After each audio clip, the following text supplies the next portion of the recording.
Over Qatar tonight, southwest coming from the direction of Iran's retaliation, multiple missiles fired towards a Luddite airbase and U.S. Central Command. These the first retaliatory strikes with bases across the region put on high alert. The Iranians say this is Operation Annunciation of Victory. First intelligence suggested imminent attacks on the base the British share with the Americans following a U.S. security alert for their nationals in Qatar. Out of an abundance of caution, we now recommend that British. Following a US security alert for their nationals in Qatar, out of an abundance of caution, we now recommend that British nationals in Qatar shelter in place until further notice.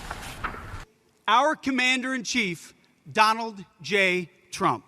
Nationals in Qatar shelter in place until further notice. Our Commander-in-Chief Donald J. Trump. It's just over a month now since Donald Trump visited a Luddite airbase in Qatar as part of his tour of the Middle East, promising commerce over chaos. The events of the weekend have certainly changed that. Earlier Iran had warned retribution would come to the United States and Israel for the weekend strikes on Iran's nuclear sites. Whatever the scale, the very act of this crime and desecration will not go unanswered. The head of Iran's armed forces warned during the course of the day. Trans Skyline told of a war being waged on many targets. The nuclear strikes of the weekend bringing no pause in Israel's bombardment in one day. 100 airstrikes were reportedly carried out by 50 fighter jets. The targets said to be the infrastructure of the Iranian government, with, according to Israel, 100 of the Revolutionary Guard Corps killed in one hit. Also in Tehran, a symbolic strike on Evin prison where thousands of opponents and foreign detainees are held. No prisoners escaped, but Israel's message to strike at bastions of regime control was clear. Iran's missiles continue to fall across Israel, hitting power plants and homes. According to Iran's armed forces, these are the strikes of day-to-day war, not retaliation for America's weekend attacks on the nuclear sites. It seems that retaliation is now underway. Emma Murphy.